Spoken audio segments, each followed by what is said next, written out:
Magluluto tayo ng ng isda. Kamusta kayo guys? Natapos na ang Ramadan.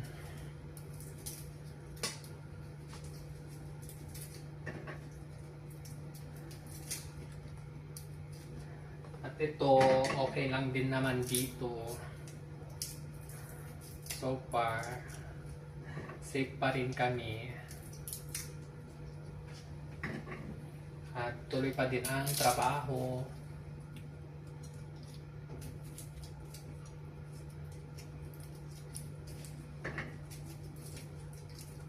Medyo nagtaas ng konti yung mga bilihin din. Pero meron din yung hindi pa tumaas.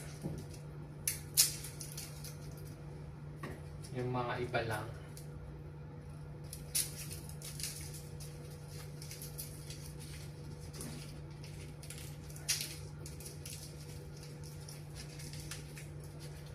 Magluluto ako ng isda na to.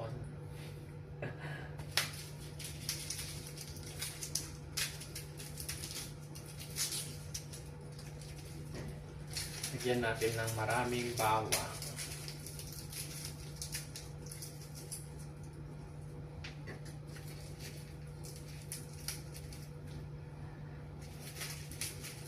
Ito ang ating uulamin mamaya.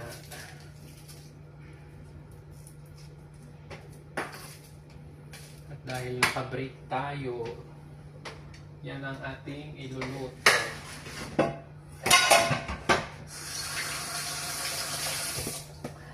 Sabunan muna natin yung ating paglulutuan.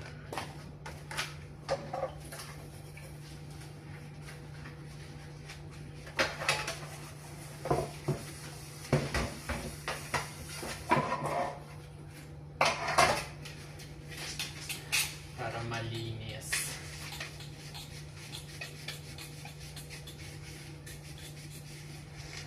Makakapagod din yung yung Ramadan, yung trabaho namin puyat. Magkakasunod na puyat.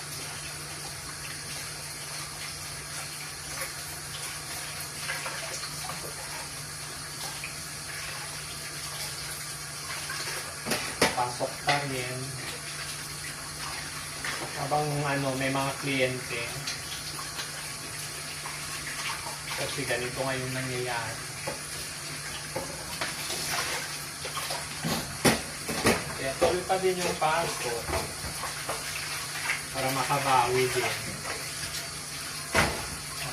Makabawi din yung amo. Kasi ilang araw din mahina. Kasi walang masyadong mga parokyano. Gano'n.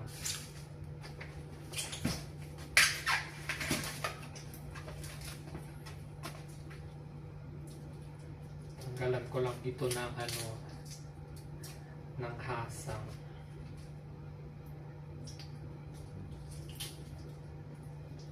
Gusto ko tong maliliit lang na ganito. Hindi siya yung masyadong malalaki. Mas malasa kasi ito tong maliliit lang. So, ayan. Konti nga lang to. Ito na lang talaga yung pinakahuli. Kaya ito lang yung nakuha ko.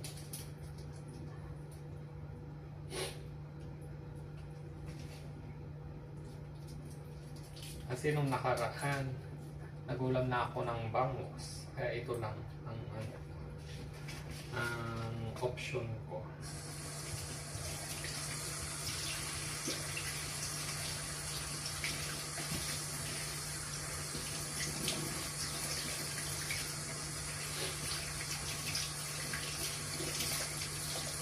Pero masarap magulam ng isda, no?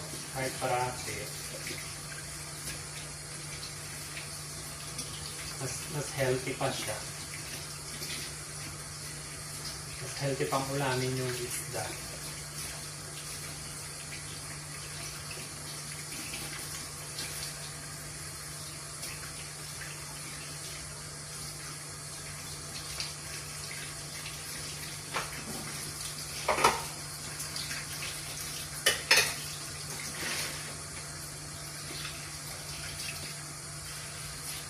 Nalagyan ko pala to ng toyo. Yung ano, para siyang adobong paksiw. Ganun.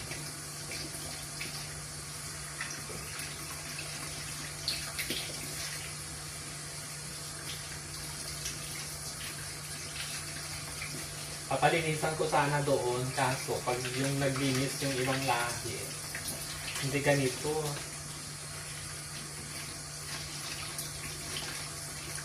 Konti na lang yung matitira pag sila yung naglinis. So ayan. Oh. So, ang gagawin ko, yung mga rekado, lalagay ko na lahat. Lalagay ko na yung ano, bawang, luya, yan, tsaka onion,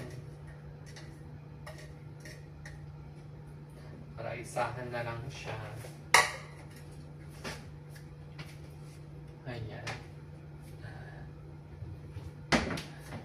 Check ko lang natin yung ano natin, yung suka natin.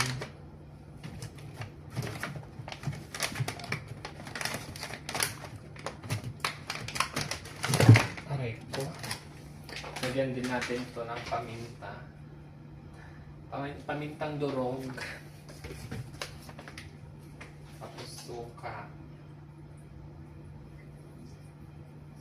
Damihan ko lang yung suka para para masarap. Ayan.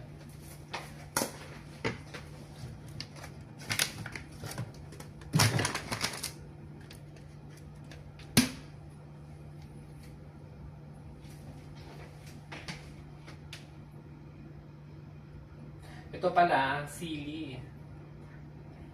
Sili na may ano, yung niluto na sili. So, ayan, perfect. Yung ginisa. Tapos ito, lagyan ko siya ng toyo. Ayan.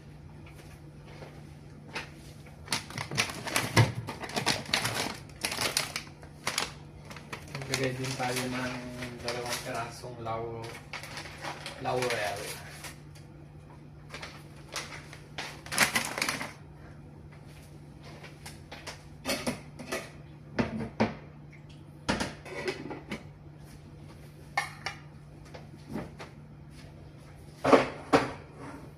Sasalang na natin. Ay, ba't ganon? Diyos ko, nakakagulat yung lutuan namin. Ayan, kumukulo na yung adobong paksiw natin.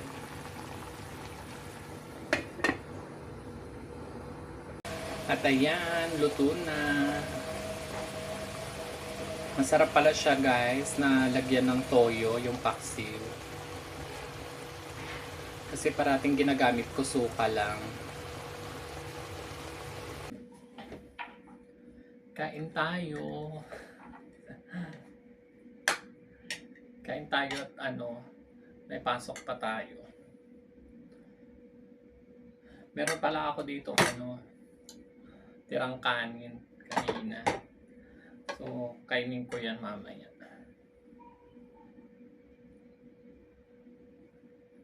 Ito din yung ulam ko na mamaya. Kaya ito mauubos. Diyos ko, natatakam akong mag-ulam.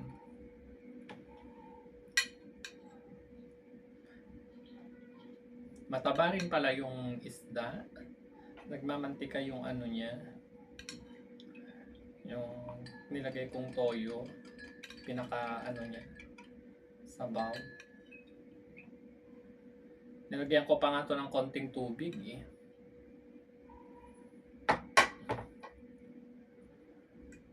Masarap nito kasi marami siyang ano, maraming nilagay kong onion, garlic, ganyan. So magkamay na lang tayo.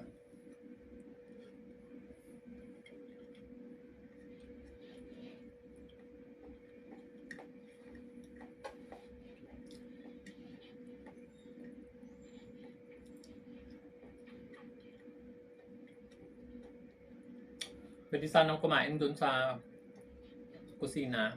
Kaso may nagluluto din.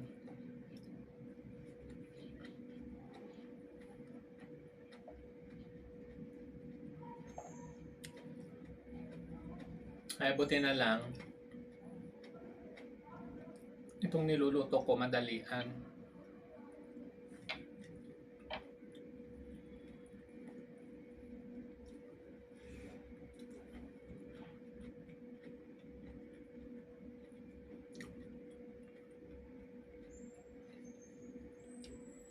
Di ba masarap din tong iprito?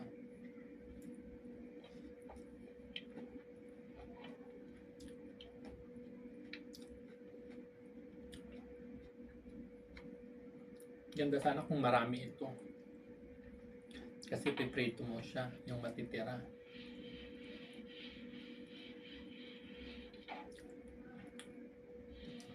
Kaso ilang piraso lang naman ito.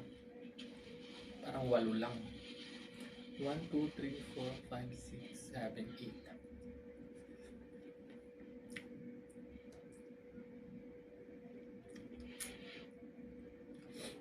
Walo nga lang. Umulan pala dito, magkakasunod 3 beses.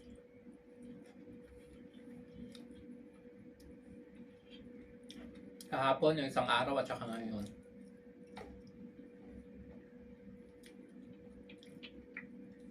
Tapos, mamaya parang meron na naman.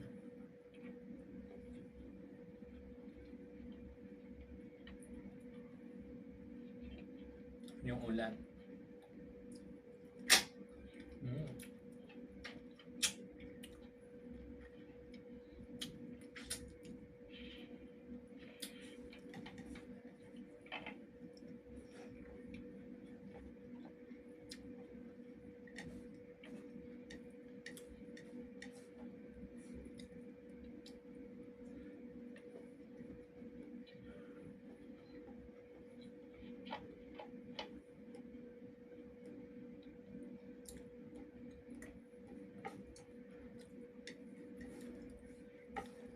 So far guys, dito okay naman.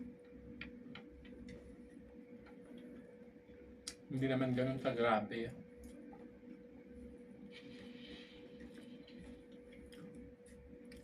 Mga tao dyan, pakalat-kalat nga lang. Parang wala naman silang takot. Although may mga sumasabog pero na-intercept nila. Bago pa lang bumababa, sa taas pa lang na ano na, nasasalubong na doon. Kaya kahit pa paano, walang masyadong mga nasisira dito. Hindi katulad sa ibang lugar, ibang bansa. Kaya yung mga ibang mga Pilipino, ayaw nila umuwi kasi okay naman sila kasi. Kahit ako din naman, okay din naman ako.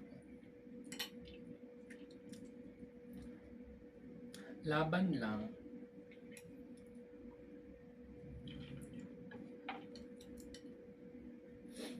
Kasi pag umuwi dyan sa Pilipinas, walang trabaho, nga.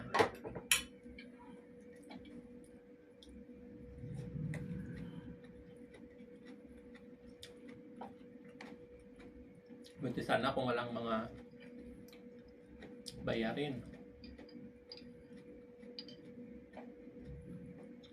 Mga walang umaasa. Okay lang. Kaso, maraming bayarin. Kaya kailangan magtrabaho.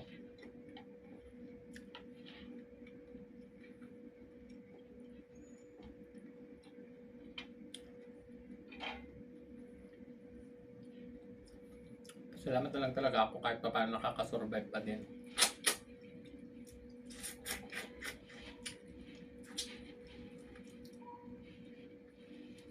Sa aming trabaho.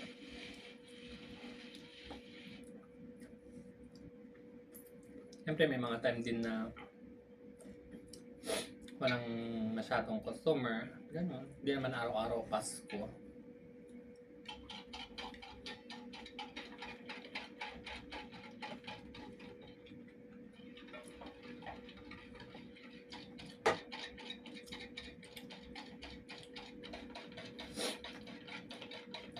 At least may pumapasok, may masasahod pa din, ganun.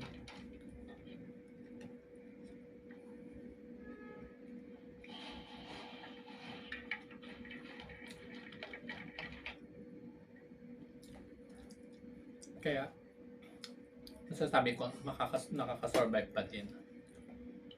Tawa ng Diyos.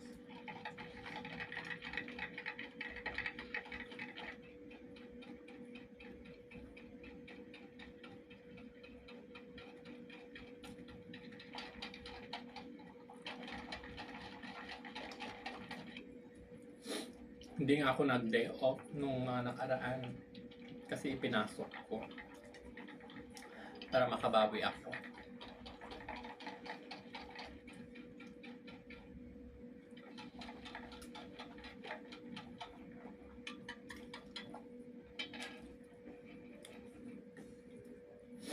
Para kahit pa paano may dagdag income.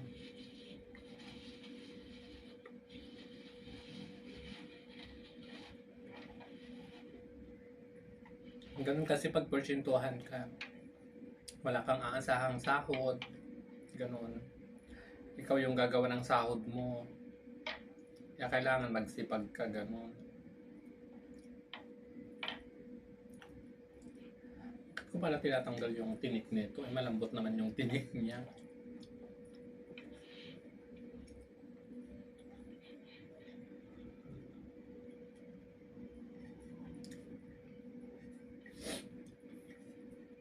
May mga ibang bilihin na medyo tumaas lang.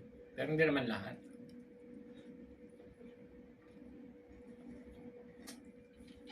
Tatlo na lang yung natira sa ulam ko.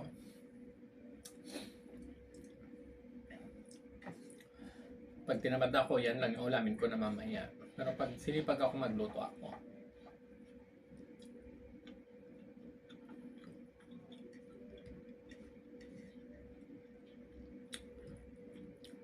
Magluto tayo ng kahit nilagang talbos ng kamote. Kaya okra.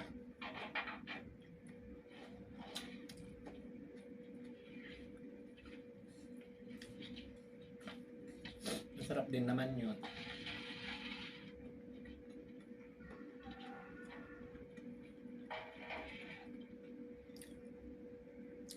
Buti nga dito may mga gulay-gulay.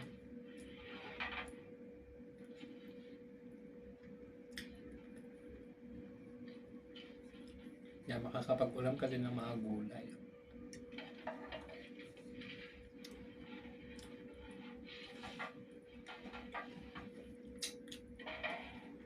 Pero minsan may mga gulay na mabilis maubos.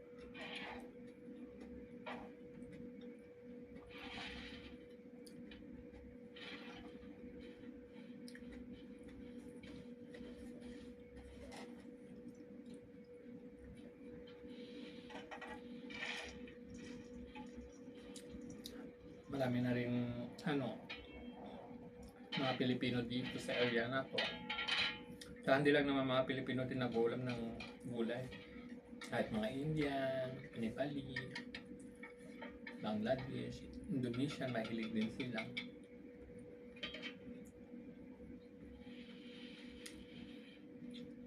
At mga Thailander.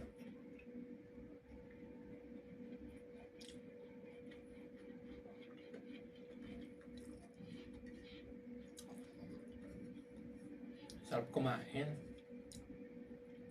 Dami kong nakain.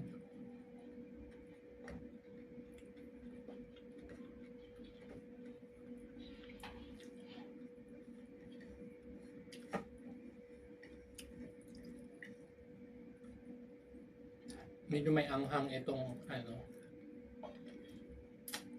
paksiw na adobo. Kasi yung nilagay ko Nilagyan ko pala sa kanina, no? Ng ginisang sili. Yung natagtad, pinong-pino. Tapos na rin akong kumain, guys. Ngayon, hugasan ko na to at may babalik din ako sa trabaho na. So, hanggang dito na lang ulit, guys. Thank you sa panonood at mag-ingat kayo parati.